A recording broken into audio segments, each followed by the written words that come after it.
soc en Pol Dunyó Ruí, soc pagès agroecològic, estic treballant a la finca de Can Famades, a Òrrius, i aquí fem, conjuntament amb el meu soci, en Xavier Roquer, fem horta ecològica, treballem amb tracció animal, moderna, i ara recentment estem començant a fer una línia de producció de làctics, de formatge i de iogurt, de moment només amb 2 vaques lleteres de la raça Jersey.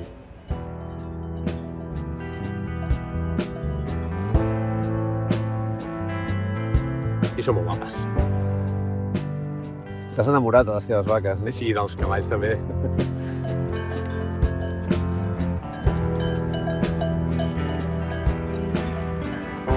A mi importa ser pagès la necessitat de saber d'on ve allò que necessitem per viure i la necessitat de vincular-me al territori tant a nivell cultural com a nivell vivencial, no? Estar en contacte amb les coses que es mouen, que es viuen, que es moren, que evolucionen, etc., sense estar absolutament aïllat en una superfície que no sap d'on ve el que menja. No? Això és una cosa que a mi em mou i això m'ha portat a dedicar-me a la pagesia.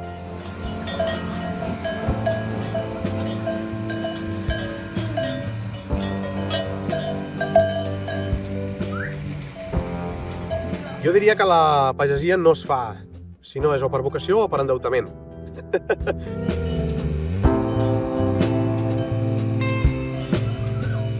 Però en el meu cas sí, és vocacional. És una feina que m'agrada molt, la gaudeixo i a més crec que és molt important mantenir tota una sèrie de coneixements que d'aquí 4 dies, si no hi ha, seran extints i que més aviat que tard els necessitarem. I t'has plantejat mai de deixar-ho? Sí, cada setmana algun parell de vegades em plantejo de deixar-ho.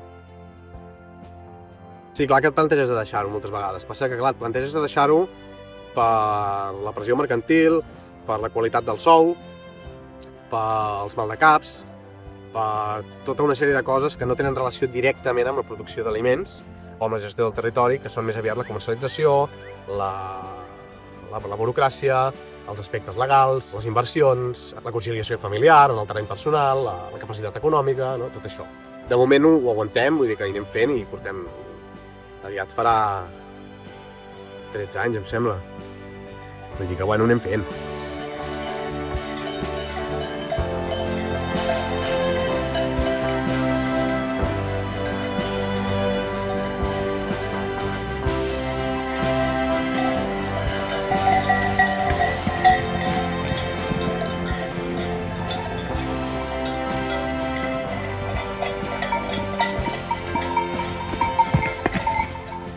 Clar que és creativa, és una feina absolutament creativa. O sigui, el treball agrari, des de la gestió dels espais, a nivell pràctic i a nivell estètic, com plantes, com estructures els cultius, els llaurats de la terra quan estan amb saó, com es llaura la terra, com es tomba, com fa servir els animals, per exemple.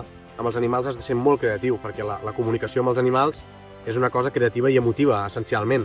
No hi ha un procés de dominació, hi ha un procés de creació i de comunicació. La comunicació sempre és creativa, no? És un ofici creatiu al 100%. 100%.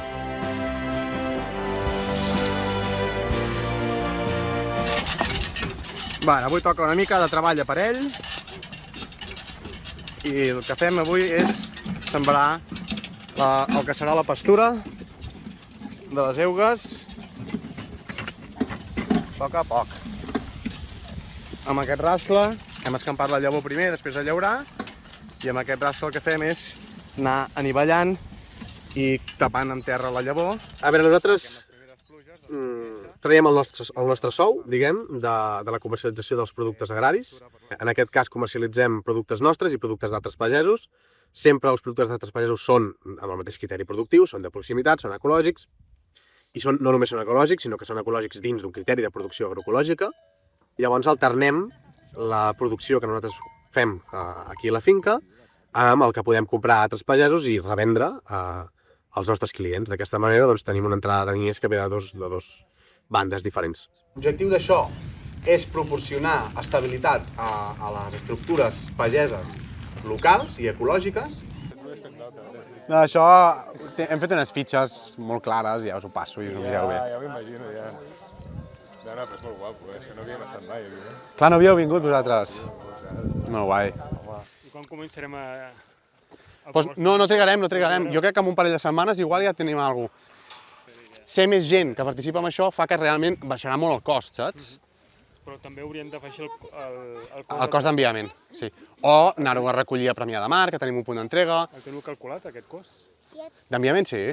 A Badalona són 4,5 € i a Barcelona 7,5 €. Perquè a Badalona hi arribem nosaltres, llavors és més barat, però a Barcelona, que no hi podem anar, perquè és impossible per nosaltres, ho deleguem en un servei de transport i, clar, pagues el transport, però pagues també una caixa de cartró que et fan posar, que ja la caixa val 2,5 €.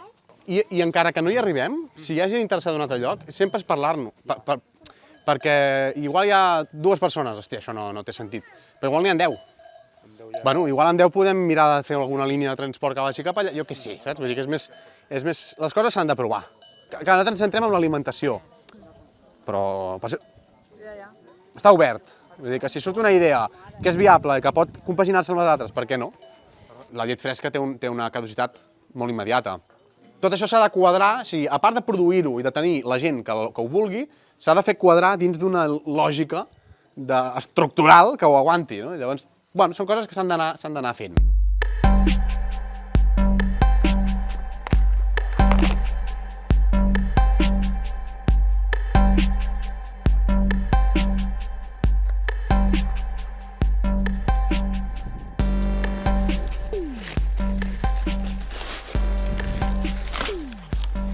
Això és una col lombarda, que és una varietat, és un tipus de col, que segurament tothom la coneix, però que no en fem quasi bé mai, perquè no agrada, no s'engasta, no en venem quasi bé, no?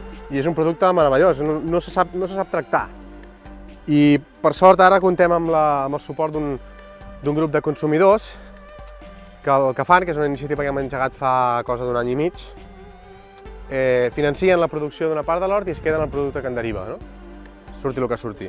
Llavors, és una manera d'introduir tota una sèrie de productes que la terra ens pot oferir però que no estem acostumats a consumir. I aquí això va per aquesta gent i és una iniciativa molt interessant i que esperem poder mantenir. Els països nòrdics, sobretot, les cols i aquestes coses les saben treballar molt bé. Aquí només sabem menjar trinxat amb la col i pel caldo, ja està. Tot l'altre no existeix.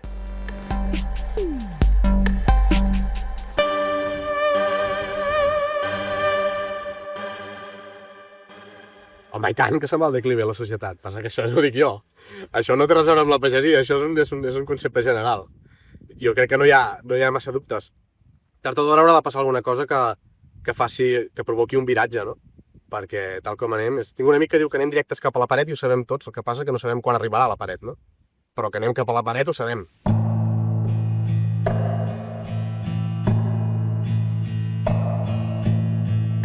Una de les meves fonts d'inspiració podria ser, per exemple, Joel Salatin, que és un pagès americà, que planteja tot un sistema de treball absolutament vinculat al territori i que té una capacitat productiva altíssima, molt més alta que la producció quasi que l'industrial, no?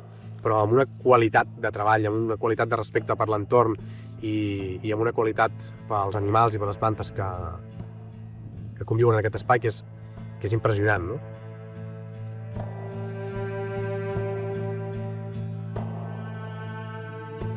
Totes les teories del maneig holístic són molt interessants a nivell d'inspiració per treballar a nivell agrari en tots els sentits, amb l'horta, amb els extensius, amb els animals, amb el que sigui.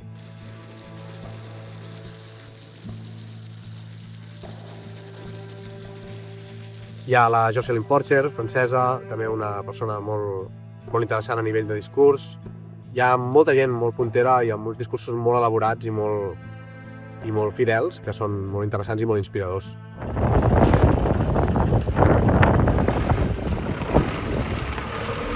Es pot viure, sí, clar que es pot viure, però sempre has d'estar lluitant. I sempre has de fer la feina de 2 persones o més. És una feina esclava. A veure, l'esclavitud és molt relativa perquè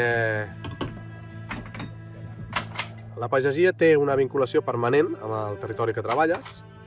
Tu has de ser aquí cada dia, sobretot si tens animals. Passa que si tens socis o treballadors, pots tenir dies lliures. Nosaltres fem vacances i fem caps de setmana i no hi ha inconvenient. Esclavitud. Jo treballar 8 hores en un lloc cada dia al mateix lloc em sembla una cosa espantosa per mi. Evidentment, no és una crítica a aquest model de treball. És una cosa que jo probablement no podria fer o la faria molt a disgust. En canvi aquí té uns inconvenients, però alhora ets tu, ets el teu propi propietari i estàs en un entorn que és meravellós tant quan fa sol, com quan plou, com quan fa vent, com quan fa fred, com quan fa calor. Jo no he viscut mai la sensació d'esclavitud aquí, mai, ni un minut de la meva vida. O sigui que, en canvi, treballar en altres llocs la majoria dels minuts.